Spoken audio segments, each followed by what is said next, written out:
할렐루야.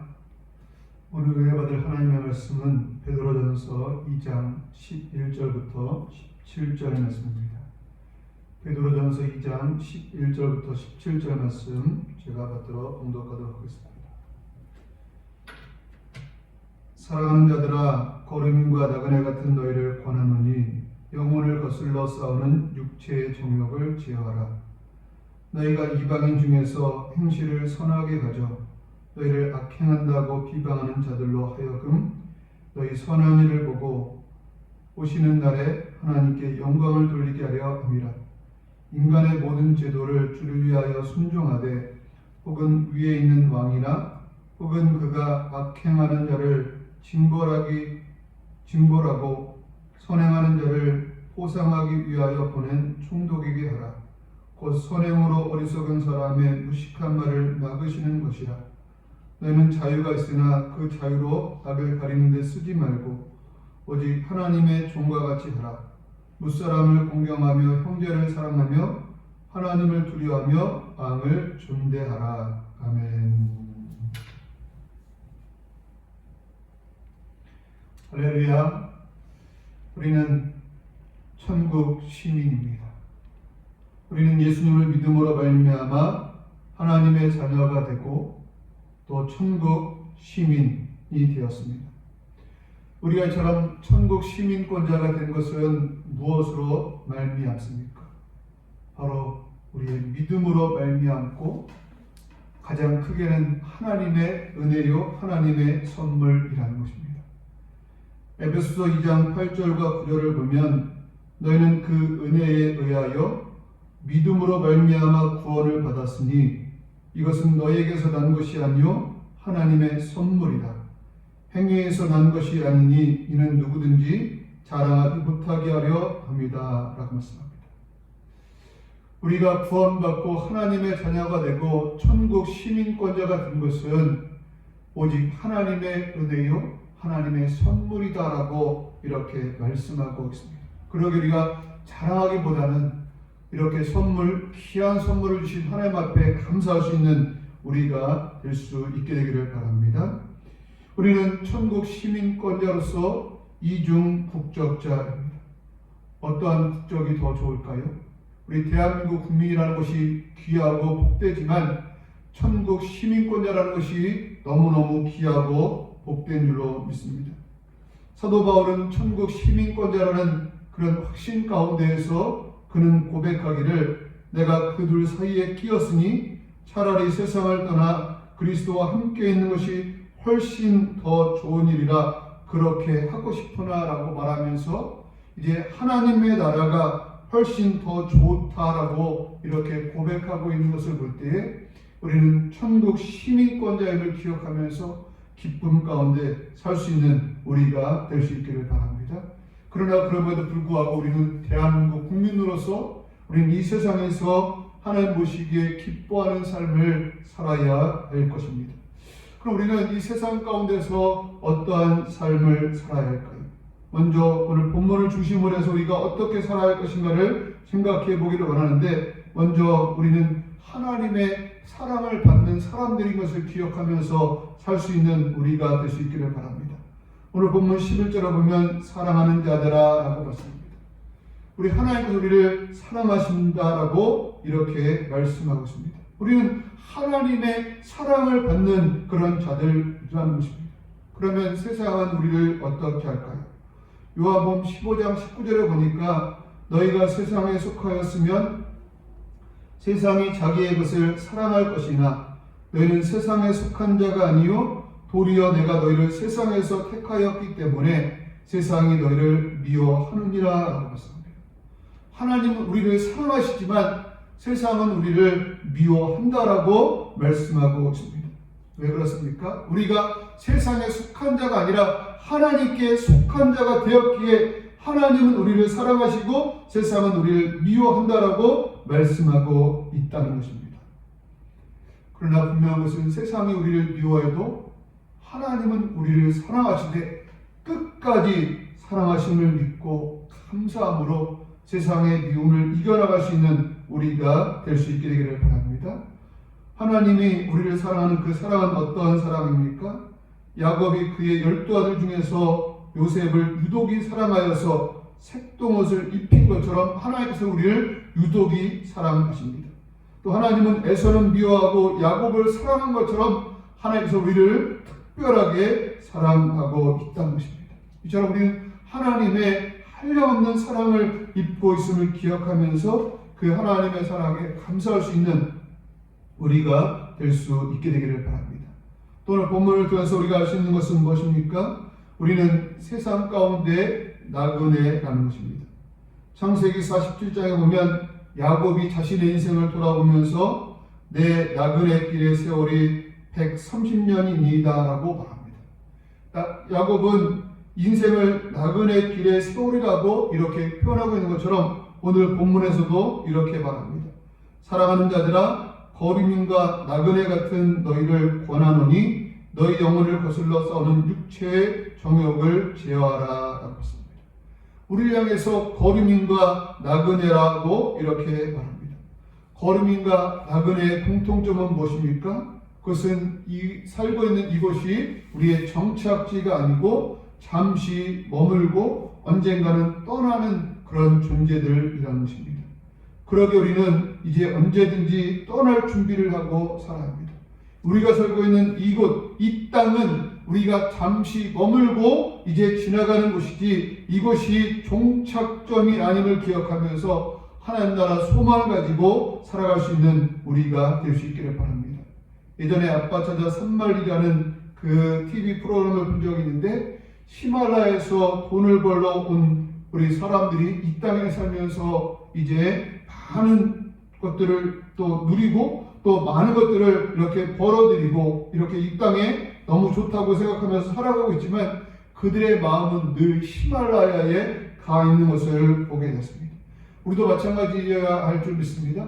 이 땅이 좋고 이 땅이 행복하고 이 땅이 너무너무 사랑스럽지만 우리가 돌아갈 본향은 이 땅이 아니라 바로 하나님의 나라 천국인 것을 기억하면서 저 천국에 소망을 두고 살아갈 수 있는 우리가 될 수 있게 되기를 바랍니다.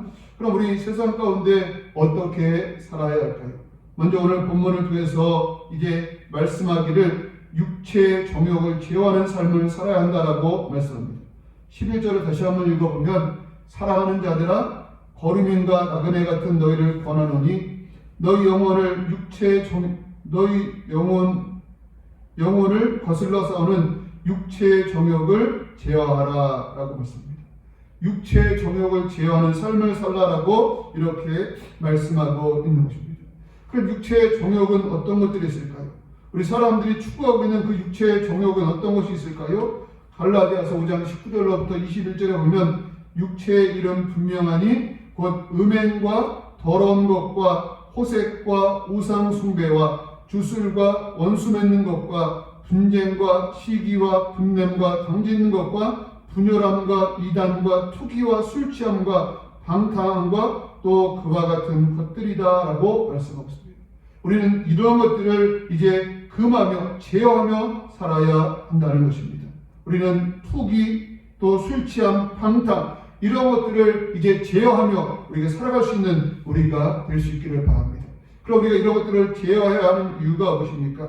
계속해서 갈라디아서에서 말하기를 이런 일을 하는 자들은 하나님의 나라를 유업으로 받지 못하느니라 라고 말씀하고 있습니다.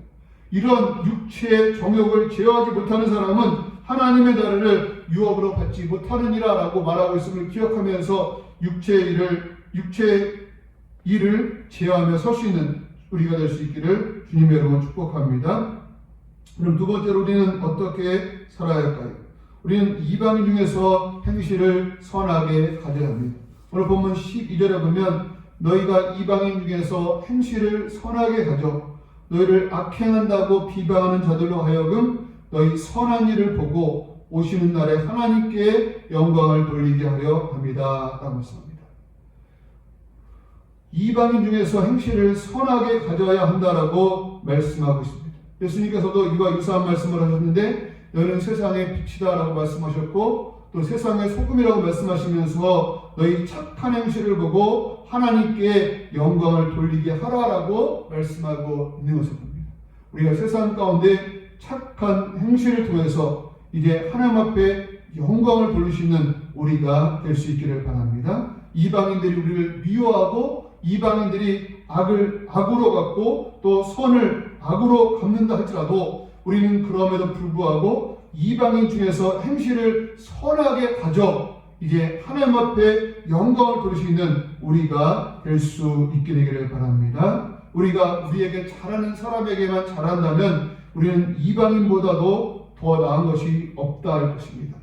마태복음 5장 46절과 47절에 보면 너희가 너희를 사랑하는 자를 사랑하면 무슨 상이 있으리요? 세리도 이같이 아니하느냐? 또 너희가 너희 형제에게만 무난하면 남보다 더하는 것이 무엇이냐? 이방인들도 이같이 아니하느냐라고 말씀합니다. 우리가 우리를 사랑하고 우리를 선대하는 사람에게만 선대하고 사랑을 베풀면 이방인과 똑같은 사람이 된다라고 말하고 있는 것입니다. 우리는 그들과 달라야 합니다. 어떻게 다를 수 있습니까? 성경에서 보면 다윗을 이제 예로 들어 설명할 수 있는데요. 다윗은 사울왕의 미움을 받아서 늘 쫓기는 신세가 되었습니다. 그러나 다윗은 사울왕을 어떻게 대합니까? 그에게 늘 선대하고 사울을 이렇게 늘 살려주는 것을 보게 됩니다. 그로 말미암아 후에 이제 사울왕이 다윗에게 이렇게 축복하게 되는 것을 봅니다. 다윗아 내게 복이 있을지로다. 내가 큰 일을 행하겠고 반드시 승리를 얻으리라. 아멘.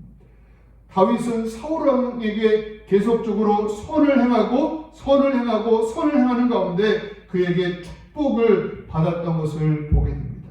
바라기는 그들도 이제 악을 악으로 갚는 것이 아니라 다윗과 같이 선으로 악을 대할 수 있는 우리가 될 수 있게 되기를 바랍니다. 그럼 우리는 또한 세 번째로 어떠한 삶을 살아야 할까요? 세상의 법을 준수하며 살아야 한다는 것입니다. 오늘 본문 13절을 보면 인간의 모든 제도를 주를 위하여 순종하되 혹은 위에 있는 왕이나 혹은 그가 악행하는 자를 징벌하고 선행하는 자를 포상하기 위하여 보낸 총독에게 가라라고 말씀합니다. 우리는 세상 가운데 살 때에 이제 세상의 제도, 인간의 모든 제도를 주를 위하여 순종해야 한다라고 말씀하고 있고 또 왕에게 순종해야 하고 총독에게 순종해야 한다라고 말씀하고 있습니다. 우리는 천국 시민권자이기 전에 또한 이 땅에 우리 백성인 것을 기억하면서 백성으로서 이 땅에서 이제 집권자들에게 우리가 순종할 수 있는 우리가 될 수 있게 되기를 바랍니다. 그럼 우리가 이렇게 해야 하는 이유가 무엇입니까? 그것은 로마서 13장 1절과 2절에 보면 각 사람은 위에 있는 권세들에게 복종하라. 권세는 하나님께로부터 나지 않음이 없나니 모든 권세는 다 하나님께서 정하신 바라. 그러므로 권세를 거스리는 자는 하나님의 명령을 거스림이니 거스리는 자들은 심판을 자취하리라. 아멘. 권세는 하나님께로부터 나지 않음이 없다는 것입니다. 그러기에 권세에 복종하고 권세에 순종해야 한다라고 말씀하고 있습니다. 우리는 세상의 법에 순종할 때에 세상의 법이 무서워서가 아니라 세상의 그 권세자를 세운 그 하나님을 순종하는 의미로 우리가 그들에게 순종하고 존대해야 한다라고 말씀하고 있는 것입니다. 그러면서도 우리가 이제 예외적인 것이 있다면 주를 위하여 순종해야 한다는 것입니다. 주의 뜻 안에서 순종해야 한다는 것입니다. 에베소서 6장 1절에 보면 자녀들아 주 안에서 너희 부모에게 순종하라 이것이 옳으니라. 우리가 부모에게 순종할 때도 주 안에서 순종하는 것처럼 우리가 권세 아래서도 순종하고 권세 아래서도 저들을 존대할 때 이제 주님의 뜻 안에서 주를 위해서 주 안에서 순종해야 한다는 것입니다. 그들의 뜻이 하나님의 뜻과 이렇게 상충되거나 반대될 때는 우리가 아니오라고 말할 수 있어야 한다는 것입니다. 결론적으로 우리의 삶은 어떤 삶이 되어야 할까요? 오늘 본문 17절을 보면 무사람을 공경하며 형제를 사랑하며 하나님을 두려워하며 왕을 존대하라. 아멘. 우리 성도는 천국 시민권자인과 동시에 국민입니다. 그러기에 이 세상에 사는 동안에 무사람을 공경하며 형제를 사랑하며 하나님을 두려워하며 왕을 존대하는 삶을 살 수 있는 우리가 될 수 있게 되기를 바랍니다. 우리가 살고 있는 이 세상 가운데에서 우리에게 주어진 일에 최선을 다하며 또 충성하는 가운데 하나님 앞에 영광 돌릴 수 있게 되기를 바라고, 또 하나님 앞에 영광 돌리는 것을 통해서 하나님 영광 받으시고 우리에게 더 큰 은혜를 부어주시기를 주님의 이름으로 축복합니다. 아멘.